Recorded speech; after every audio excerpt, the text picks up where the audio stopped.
Hello, welcome to Adam Peterson with Ori'Zabas. I'm very excited to speak with you today. How are you? I'm good. How are you, Melissa? I am doing well. I can't complain. I'm excited to talk to you. So, today we're going to talk a little bit about you had a recent placement with one of the TES clients and through one of our TS coaches, which is very exciting. But before we jump into that, I just wanted to just get your background a little bit on how did you get into franchising? How did you find Ori'Zabas and get into this whole side of things? So, yeah, the floor is yours. Tell us a little bit about yourself. All right. Yeah. Well, good question. I've been in franchising for quite a while now. I'm going on probably 12, 13 years or so. Worked with a number of different brands. I kind of cut my teeth in franchising with a company called Novus, which is in the auto glass repair and replacement industry. And that was kind of my first foray into franchise development. From there, I went to work for a salon concept for a couple of years. Did a stint with Molly Maids for a little while, and been with a handful of different brands. More recently, now with Ori'Zaba's, kind of the 5 years prior to me joining this organization, I left franchising and kind of went into the financial sector for a little while. I had a good run, but always, really wanted to get back into franchising. That's always been my passion is selling franchises, working with prospective franchise owners. And, I happened to find an opportunity with a small brand called Ori'Zaba's, which was based out of Las Vegas, Nevada, and only had 4 locations. We're really trying to figure out how they were going to approach franchising. And we're looking for somebody that had some background and experience in franchise development that could kind of help, set things up and set them on the right track. So I took the opportunity, and it's been really one of the best decisions I think that I've ever made, because this brand, I think, really has a lot of potential. The fast casual Mexican space, which obviously is led by the big dogs like Chipotle and Qdoba and some others. We do things a little bit differently. We've got some different menu items that you're not going to find at those other places. A lot of vegan, vegetarian options, but everything's fresh. Everything's made fresh that morning. That's why we have the word scratch in our name, Scratch Kitchens. No freezers, nothing's ever frozen, very good quality food. And I, like, everyone that I've kind of invited to come out for Discovery Day or anything else, really falls in love with the food almost immediately. It's such a great brand, and I think we really have an opportunity to take this thing and blow it up nationwide. And so far we're on the right track. So.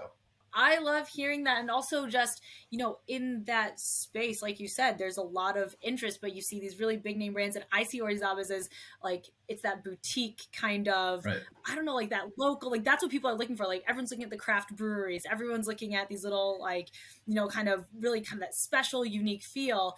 And so I feel like Ori'Zaba's, you get that. And it's in that space and still that like kind of investment level and all that. So, which I Yeah, love. yeah, I agree with that. I think, there's a lot to be said about, I guess, using that word boutique, or I guess I'm not really sure what the right word for it is, but, having that local kind of feel and flavor. Like we were born, with in Las Vegas with the idea that we're going to bring the flavors from this Mount Ori'Zaba's region of Mexico into our restaurants. And so that flavor profile, the sauces, the spices, the marinades, the seasonings, the salsas, everything that we do is kind of derived from that area of Mexico. So we have this kind of authentic quality behind us. There really is something that comes through in the flavors of the food. When you're talking about a company like us that is sort of in that unique boutique kind of space. But we're trying to make sure that we can do this the right way and roll these restaurants out so that we don't lose that as we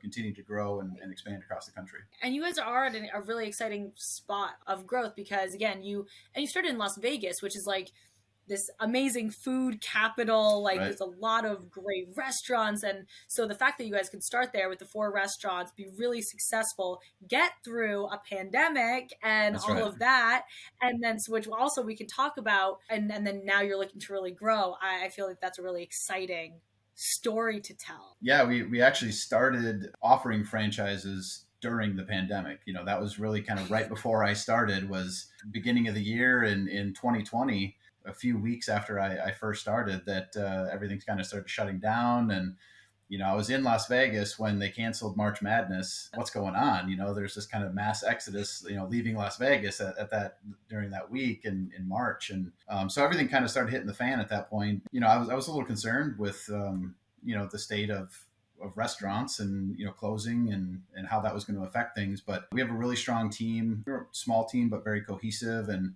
a lot of experience with everybody that works on this team on the corporate side. And we were able to weather the storm and really launch our franchise development efforts and have some success and sell our first couple of franchises that year. We finally got those guys open, now, and we've sold a handful of deals, multi-unit deals and single-unit deals to a few other incoming franchisees, and so, like I said, now we're kind of on that path to getting to that tipping point where we can start seeing some exponential growth and some rapid growth. That's exciting, and also just kudos to the team for taking the That's right. Ori'Zaba's the unit, the whole system through the past 2 years, which has just been crazy. Now we see, room for growth, exponential momentum, That's right. all those good things. On that note, I want to talk a little bit about the clients that came through TES and are now franchisees, the one of the newest of Ori'Zaba's. Maybe you can just start with a little bit of their background, like kind of where they were coming Yeah. from and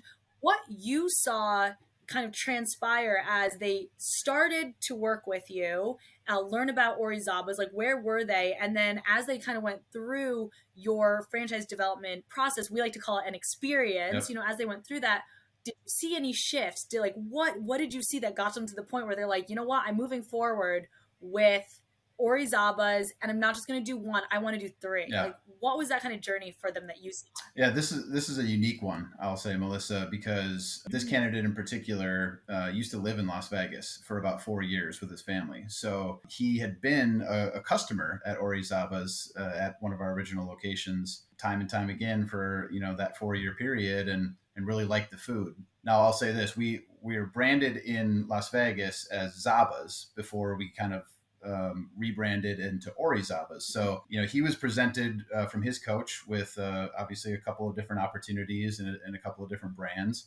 One of those being Ori'Zaba's. And he said, that sounds familiar. Ori'Zaba's. It sounds like Zaba's, where I used to go to in Vegas. Now he's living in San Antonio. And sure enough, it was the same brand. And he's like, I'm very interested. I love the food there. So it's always nice to have a fan of our food that I get to talk to, or somebody that's been to Vegas and has been to our restaurants and that kind of thing. So so it was kind of a unique starting point, with him in particular, where he was already such a big fan of our food and knew how good the quality was and that type of thing. So we got off on a good foot, and obviously I got him back out to his old stomping grounds in Las Vegas for a discovery day, and he tried some of his old favorites, but we got him to try some new things, and he loved everything that he tried, just like everybody does when they come out and visit us for a discovery day. And long story short, that process just kind of built from there, and he ended up committing to opening 3 units in San Antonio, and we're getting that project started and going through the site selection process with him right now. That's awesome. That's like the meeting of the worlds, and That's like right. Just what are the chances is like it was meant to be. And with him, like, so I know a lot of times when we're looking at emerging brands that are kind of just starting out, a lot of times you're looking for like those early adopters, someone who's going to come in and say, oh my gosh, I'm so excited that this brand, actually there is so much open space and there is so much that I get to accomplish and work with the team closely and get in right at the beginning.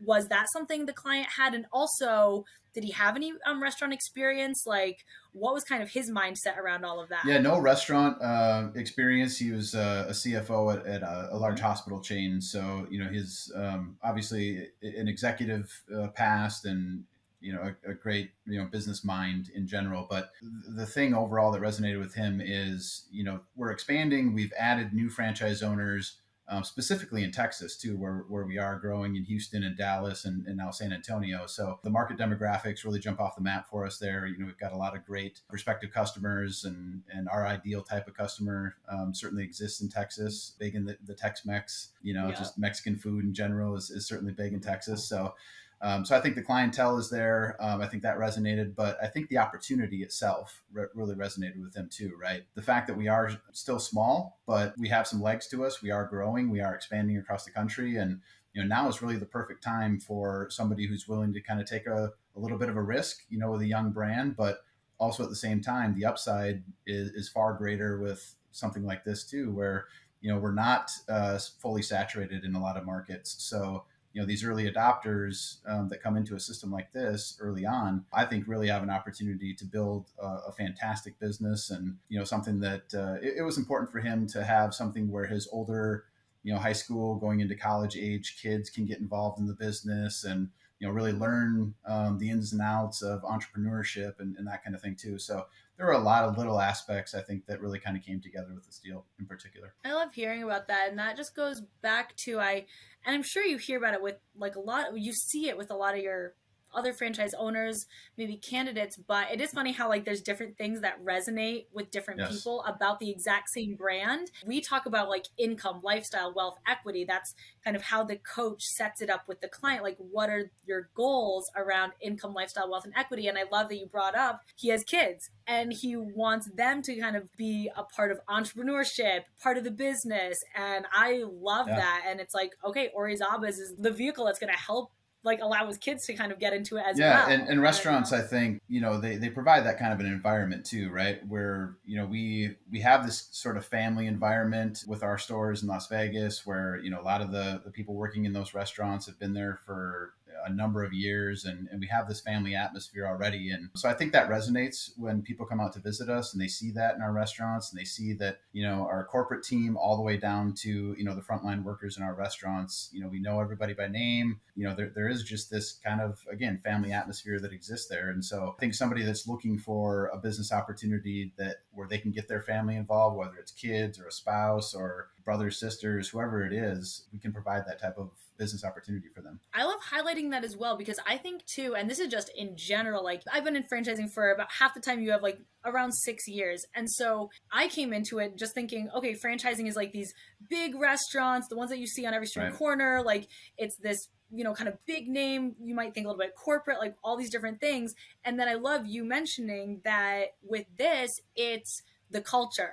It's a brand that's like so family Yep. oriented. You want to bring on families. You want people to kind of like pass it down from generation to generation. And I think that's something that's like a massive myth. And this is why I mean, within franchising, we know that, like there's a lot of different things you can bring in your family, you can build wealth, you can do these different things.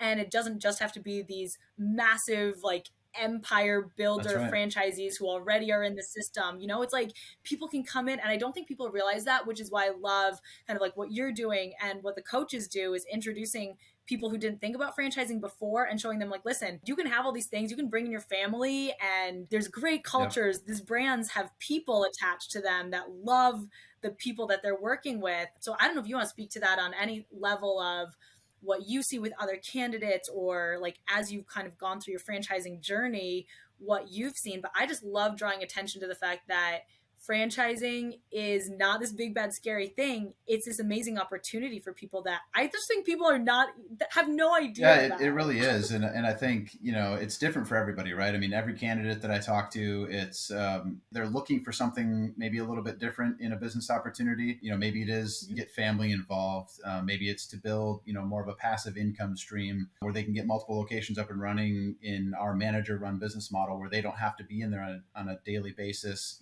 Kind of operating things at the restaurant level, and so there's a lot of different things I think that people are looking for, but when you can combine multiple things like the ability to build wealth and equity in a business, maybe build a passive income stream where you don't have to be in there on a daily basis, but something where you can also get your older kids involved or family members involved. And so I think there's a lot of different things that people are looking for. And I think when we can bring all those things into one offering and one business model, like we are able to do here at Ori'Zaba's, I think that really resonates with a lot of people. Absolutely. And also, too, I think, and we'll get into this as well, collaborating with the coach to kind of keep the Yeah. client going through the different steps as well to help them understand what the different pieces are. I think a lot of times people might go into, he loved Orizaba's and loved the Hmm. flavors and what Orizaba's is, the food, but would he have looked at closely like the business model and what it can do, and would he have actually understood like this is something that I can bring my kids into and I can build generational wealth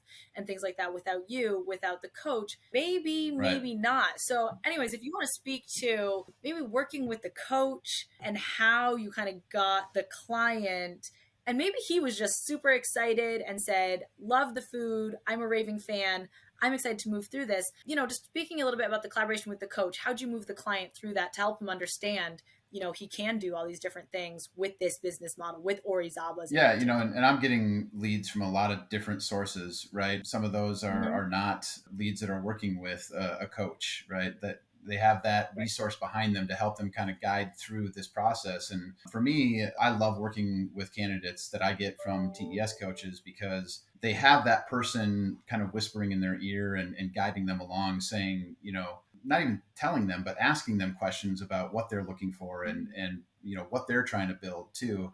And I think the thing is, whether it go forward with Orizaba's or not, that does the job. That does the trick, right? Because I don't necessarily want to work with candidates that, this is not the right fit for either. So if this is not the right fit, I can also sniff that out with the coach during this process as well. So there's a lot of good aspects, I think, of working with a TES coach in particular, that they just seem to set their candidates up so well for this process and really drive into exactly what they're looking for, and then find within the plethora of possibilities that they have at their disposal, of different brands they can introduce to that candidate. I think it really, they can dwindle it down pretty quickly into, this is what my candidate's looking for, this is what they want. And then when I start working with them, obviously we go through that discovery process, and ultimately, if it works out well, like it did here with this candidate in San Antonio, great. But conversely, if it's if they want to go down a different path, with a different brand that suits them more, great. Because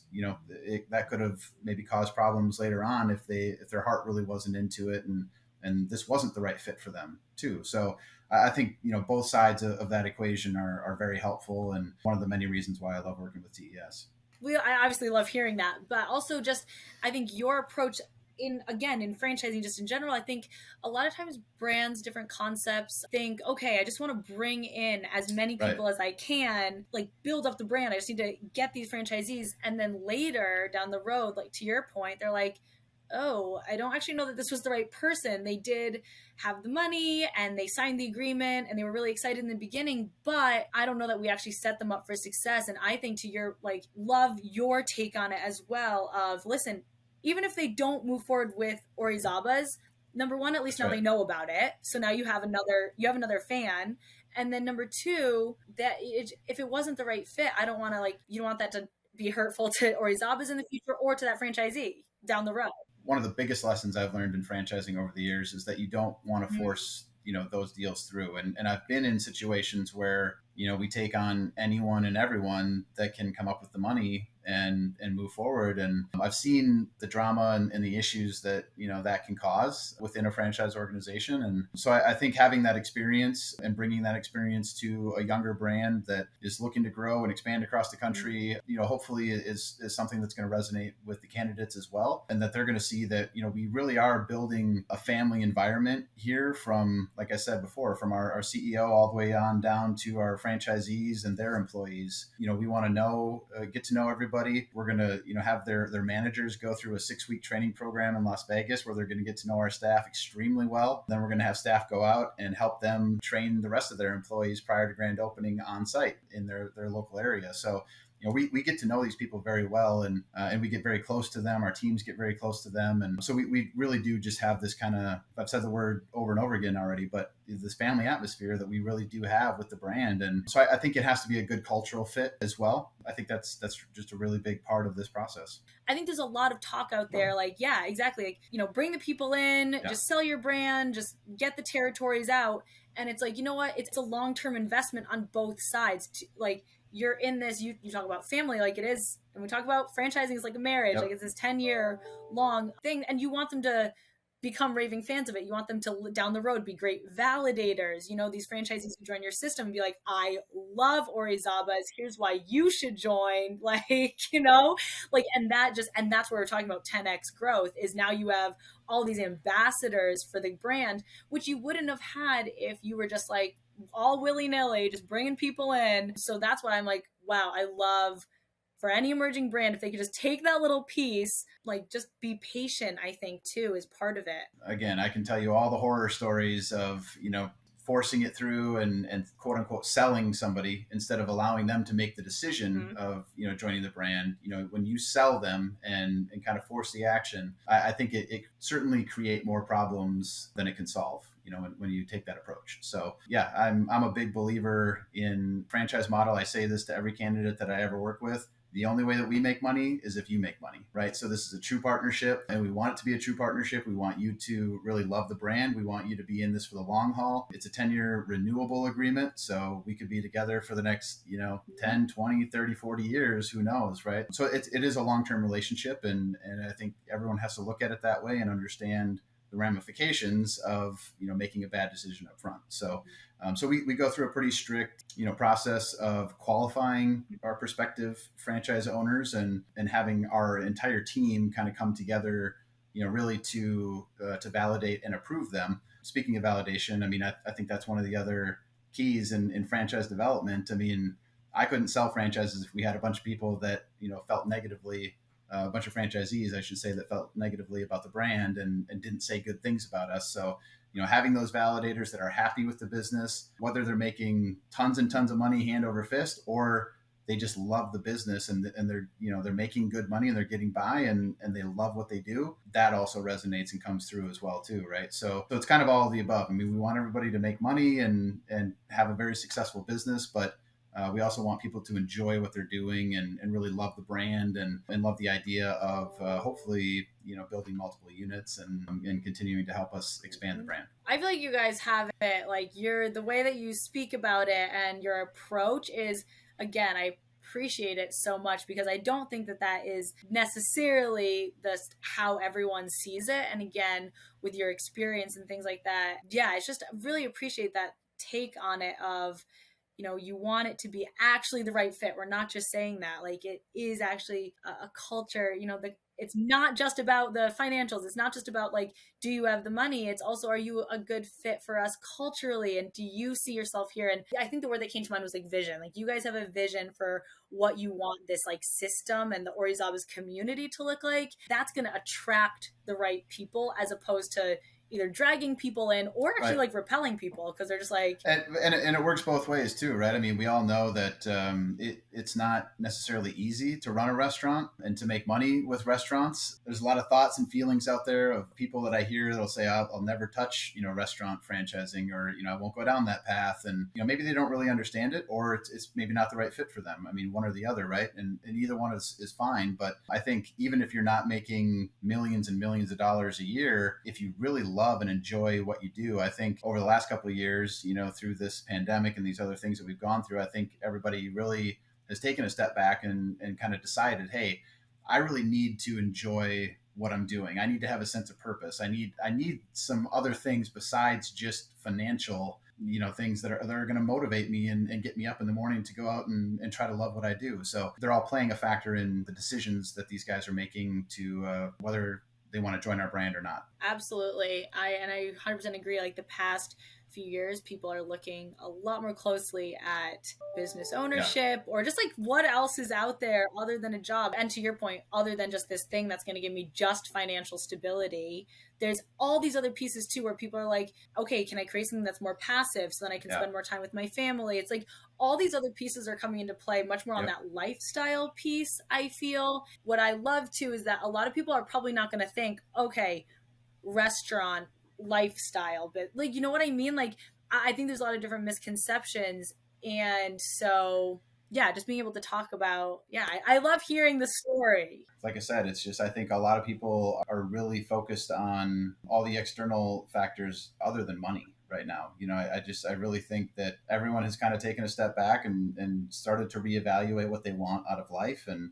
I love having those conversations with people because it allows me to kind of take them down this path of, well, let's consider Ori'Zaba's. Let me show you what we're all about. Let me bring you out to Las Vegas and go through a discovery day and allow you to meet all the team members and, or maybe our local franchise owner out there. And most importantly, try the food, right? And fall in love with that food, because Yeah. I haven't experienced anybody yet that hasn't fallen in love with the food once they start eating it. So, I mean, it is that good. And I know it sounds, hokey for me as a representative of the brand to kind of say that. I was always a big fan of Chipotle and Moe's and just, Mexican food in general. But I'll tell you, I mean, the quality of this food really just, it jumps off the map. I mean, I love watching people's faces and hearing the sounds they make when they try, our food for the first time. They're like, I even had somebody who was, he and his wife were both born and raised in Mexico, hopefully an incoming franchise owner now. He told Amazing. me before he came out for Discovery Day that he's going to be the biggest critic